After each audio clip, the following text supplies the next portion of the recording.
하나님께서는 하나님의 백성들이 행복하게 복을 누리며 살기를 원하십니다. 특별히 하나님께서 하나님의 사람들을 가정으로 묶어 주셨는데 하나님께서 이 가정이 행복하기를 원하십니다. 그러므로 우리의 가정이 행복해지는 이것들이 우리 가정의 기도의 제목이 돼야 되고 이것을 위해서 많이 노력을 해야 되는데 어떻게 하면 믿음의 가정, 우리의 가정이 행복해질 수 있는가?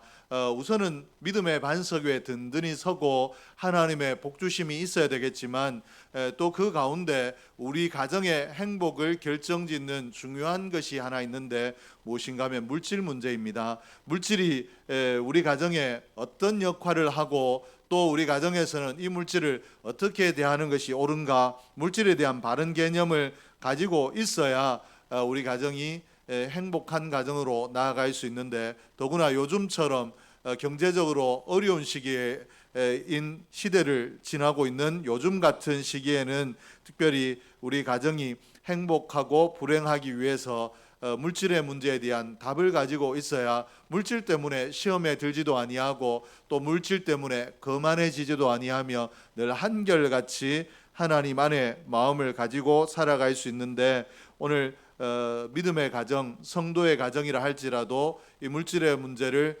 뛰어넘기가 대단히 어렵다라는 것을 기억하며 오늘 물질에 대해서 성경이 어떻게 가르치고 있는가 좀 살펴보려고 합니다. 통상적으로 교회에서는 물질에 대해서, 돈에 대해서 언급하는 것을 잘못되었다라고 생각을 합니다. 교회는 그저 거룩하게 성경의 이야기, 영적인 이야기만 해야 되지 성경의 물질의 문제에 대한 부분이 나올지라도 거기에 대해 특별히 설교를 하거나 또 거기에 대해서 이야기하는 것, 이것이 바람직하지 않다라고 생각을 하는데, 그러나 우리 장로교의 종교 개혁을 이루고 장로교를 세웠던 존 칼뱅은 어떻게 이야기하는가 하면 교회의 문제는 돈에 대하여 너무 많이 가르치는 것이 문제가 아니라 돈에 대하여 바르게 가르치지 않는 것이 문제이다 라고 이야기를 했습니다. 오늘 칼뱅이 이야기한 것처럼 사람이 돈과 관련하여 넘어지기도 하고 또 그 인생을 실패로 이끌어가기도 하기 때문에 돈 때문에 신앙이 넘어지기도 하고 가정이 갈등하기도 하기 때문에 이 돈에 대한 개념을 바르게 정립해야 돈 때문에 넘어지거나 돈 때문에 가정이 흔들리는 일 없이 돈의 노예가 되지 아니하고 하나님 주신 돈들을 물질을 잘 사용하며 그것의 주인이 되어 그것으로 세상을 이롭게 할 수 있는 삶을 살아갈 수 있습니다. 믿음의 가정이, 우리의 가정이 정상적으로 바르게 나아가기 위해서 이 물질에 대한 가치관을 우리가 어떻게 가지고 있는가 점검하고 기억할 필요가 있는데 오늘 물질에 대해서 우리가 어떻게 생각하고 있는가, 이 문제에 대한 답을 가지고 있으면 우리가 바른 가치관을 가지고 있고 또 바른 자세를 가지고 있으면 우리가 크게 이 돈으로 인하여 휘둘리지 않는 삶을 살 수 있는데 보통의 사람들이 가지고 있는 물질에 대한 가치관들은 인식은 크게 둘로 나눌 수 있습니다. 첫째는 황금 만능주의입니다. 배금 사상이라고도 하는데 돈이 최고라고 하는 유물주의적 개념에 길들여진 사상입니다. 유물주의가 배금주의를 낳은 것인데 이것이 오늘 살아가는 모든 현대인들이 일반적으로 가지고 있는 사상이기도 합니다. 돈 때문에 내가 사람을 속이기도 하고 또 사람을 해하기도 하고 돈이 최고이기 때문에 남을 해롭게 하고 난 이후에도 내게 돈이 생겼으면 이것으로 기뻐하고 만족하지 내가 이런 일을 행해서 되겠는가라는 죄책감 없이 살아가는 시대가 오늘입니다. 그리고 둘째는 황금 경시주의입니다. 이것은 황금 만능주의와 반대되는 개념인데 돈을 추하고 더럽다라고 보는 것입니다.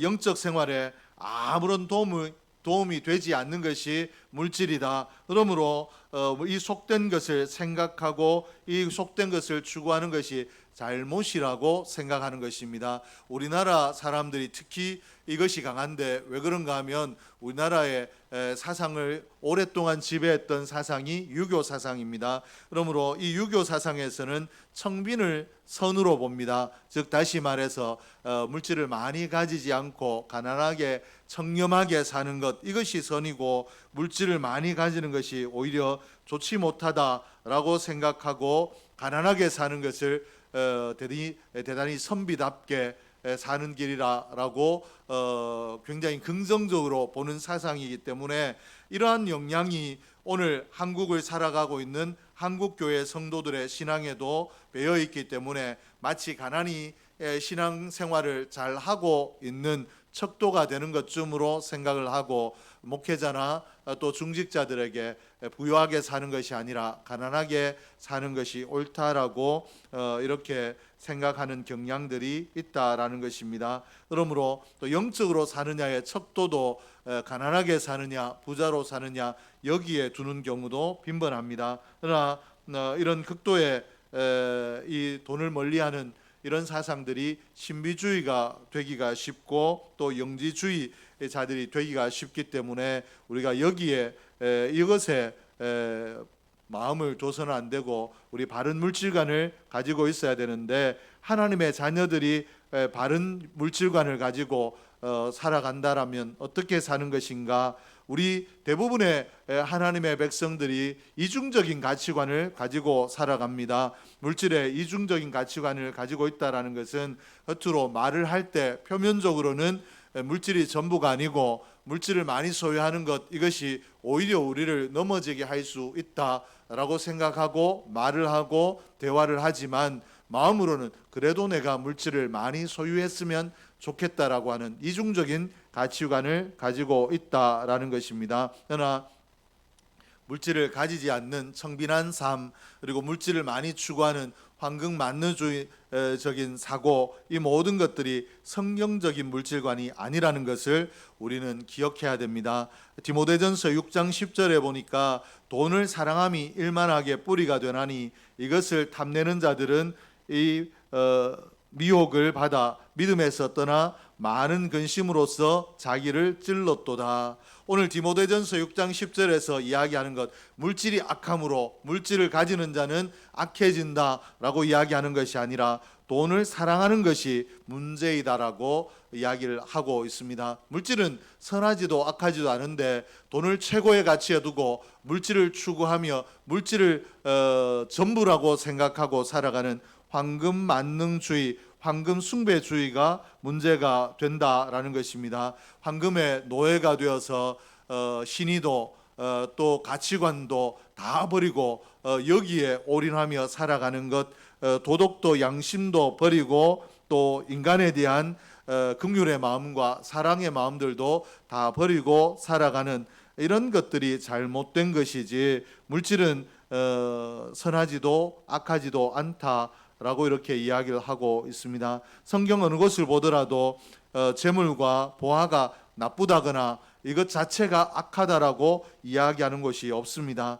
돈을 사랑하는 것, 이것이 문제라고 하고 그 재물에 매달려서 노예처럼 그 재물에 끌려다니는 이런 삶들을 경계하고 있다라는 것입니다. 하나님께서 물질을 주셨을 때 내가 이것의 주인이 되어서 이것들을 하나님의 뜻대로 잘 사용해야 되는데 그렇지 아니하고 물질이 하나님의 자리에 앉아서 이 물질이 내게 흥해지는 대로, 내게 아껴지는 대로 내 삶을 맞추어가는 그런 삶을 경계하고 있다라는 것입니다. 그러므로 오늘 돈을 사랑하는 사람으로 내가 살아가지 않도록 많이 힘써야 되는데, 성경은 로마서 11장 36절에 만물이 주에게서 나오고 주로 말미암고 주에게로 돌아간다라고 했고, 학개서 2장 8절에는 은도 내 것이요 금도 내 것이라, 잠언 8장 18절 말씀에 부귀가 내게 있고 장구한 재물과 공의도 그러하니라,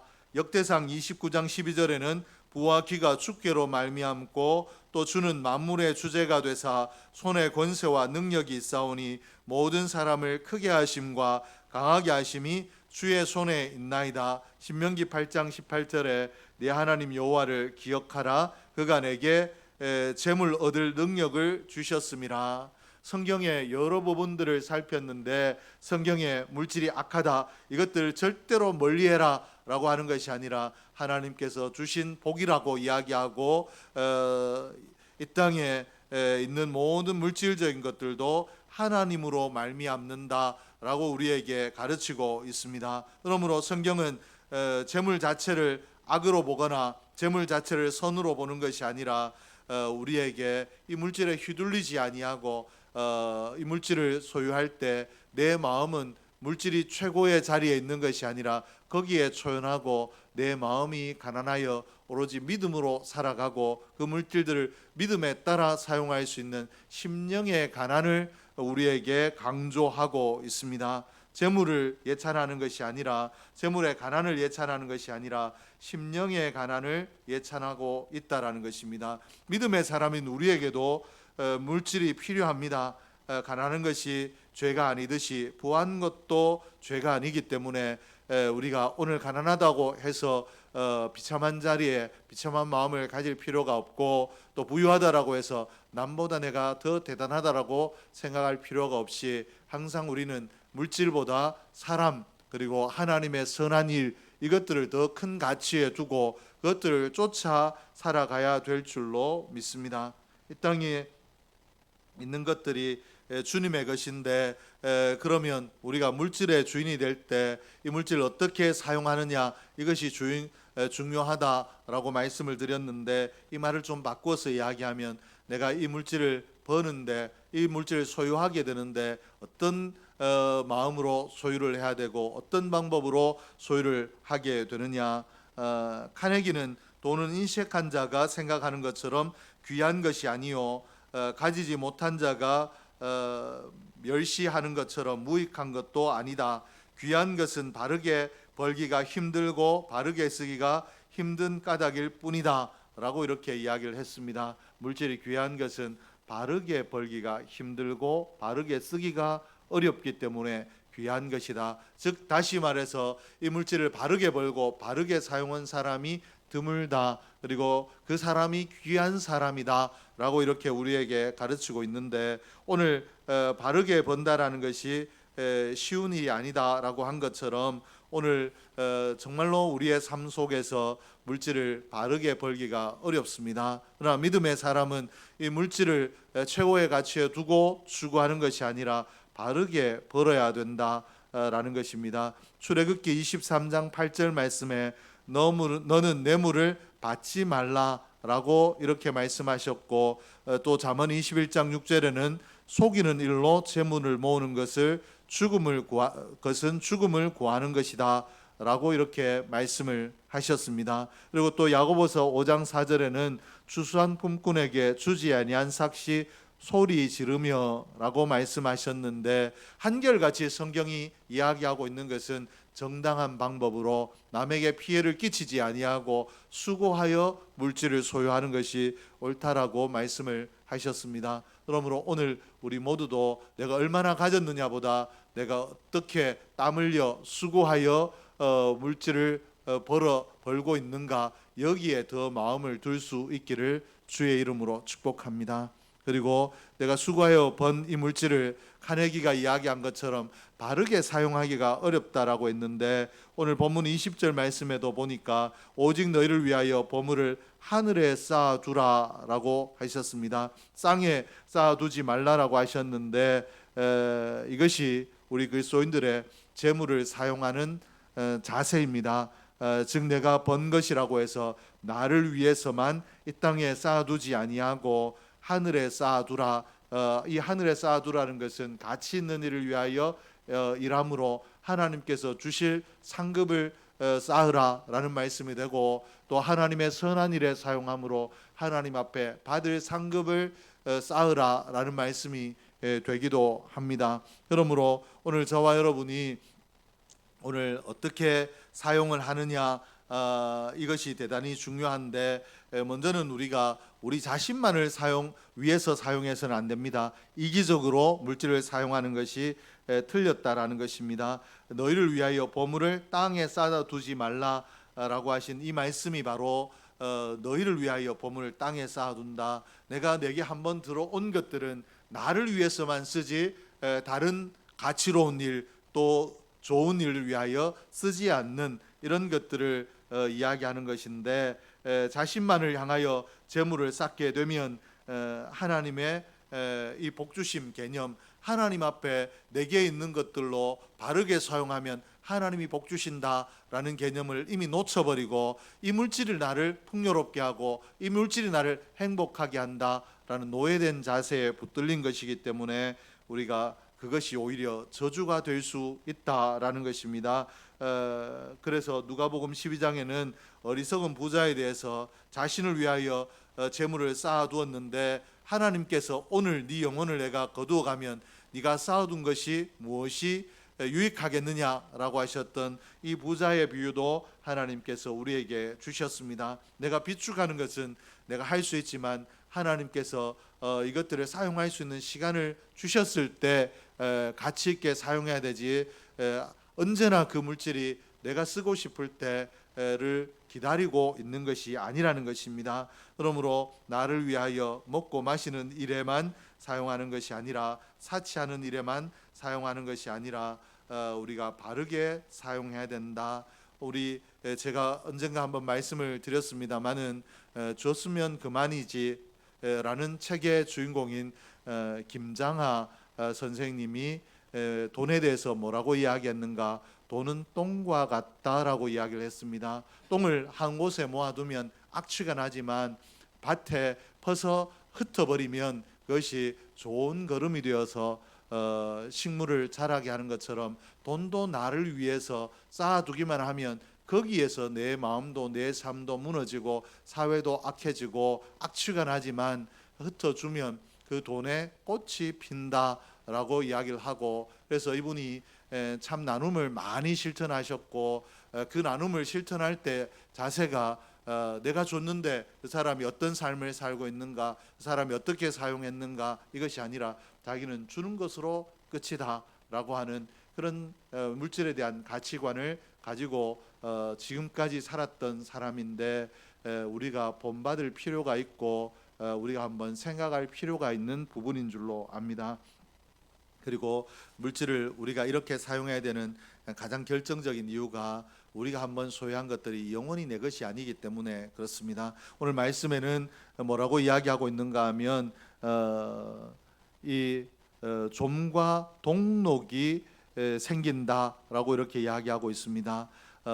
이 물질을 사용할 수 없게 되는 그런 경우가 생긴다라는 것입니다. 그렇기 때문에 내가 오늘 가진 것으로 만족하는 것이 아니라, 이것들이 소용없어지기 전에 나를 위해서 소유하고 있는 것이 아니라 전부를 위해서, 모두를 위해서, 이 땅의 평안을 위해서 사용할 수 있는 지혜로운 사람이 돼야 된다라고 가르치고 있는데, 오늘 저와 여러분도 이렇게 되기를 원합니다.